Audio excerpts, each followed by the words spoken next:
Welcome to Sundays with Sandy, a new segment on Last First Date Radio where we believe it is never too late to go on your last first date.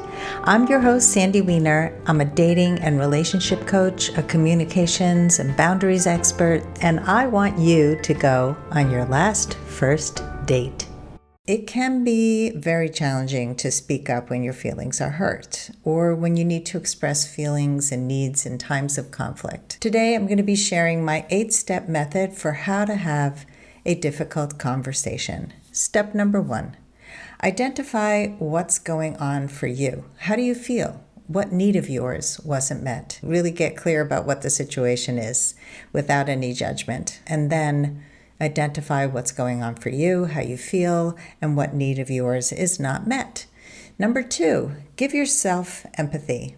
You're upset. It's okay to be upset, to be angry. So give yourself permission to have whatever feeling you are having. A lot of times people feel guilty when they feel bad or when they're upset. Number 3, take time to process. If you're very reactive, you will not operate from your most rational self when you talk to the other person. So figure out how to calm down. There are many, many different methods for centering yourself, for getting calm, whether you breathe, whether you take a walk, whether you do some kind of mindfulness exercise. It's important to center yourself so that you can be as calm as possible when you have this conversation. Number 4, check in. Check in with the other person and make sure it's a good time to talk. We often try to have these conversations when it is not a good time to talk. So if it's not good for them, ask when would be a better time. A lot of times we say, oh, it's not a good time for you, and then we just don't find a better time, and then we carry the anger or the feelings that we have with us for a long time and get resentful, and that is not a good thing. Number 5, use I statements. So you're going to start with your intention.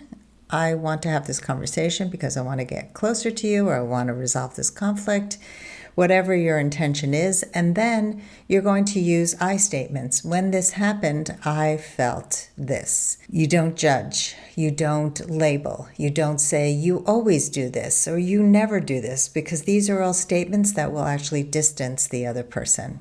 Speak about how you felt when it happened. This is all about your own experience and how the other person's actions or words affected you. Number 6, listen with curiosity. So once you've made your statement and you have told the other person how you feel, what your needs are, and then you listen to them. Let them tell you their side of the story. Make believe that the person that you're talking to is an alien. You're trying to learn everything you can about them because they come from another planet. Because we often come in and we have our minds made up about who people are and how they're going to react and how they're going to respond. So if that person was an alien from another planet, you would be totally curious and open, right? So I want you to listen with that type of curiosity. Number 7, brainstorm together for a solution that works for both of you. Once both of you feel heard, you've both shared your part of what was going on, then you brainstorm, how are we going to do better next time? What do I need to have closure? Number 8, end with appreciation. Appreciation is so important. Appreciate that the person had the conversation with you. Appreciate that they formed a solution with you. Whatever it is that you want to appreciate, this is such an important step that many people leave out. Why do we struggle so much with having these difficult conversations? The reason is because most of us grew up in families where conflict was either avoided and people ignored each other or shut down when they were angry, which is stonewalling, or there was a lot of yelling and screaming, which is defensiveness, criticism, or even contempt.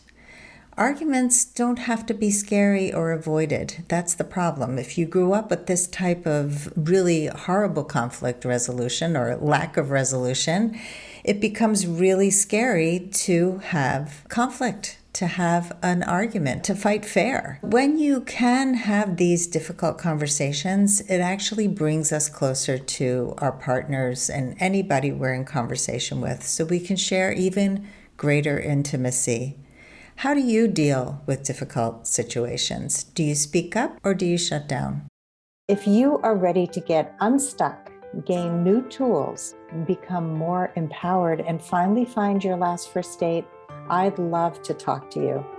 Fill out an application to be considered for a complimentary half-hour love breakthrough session at lastfirstdate.com/application.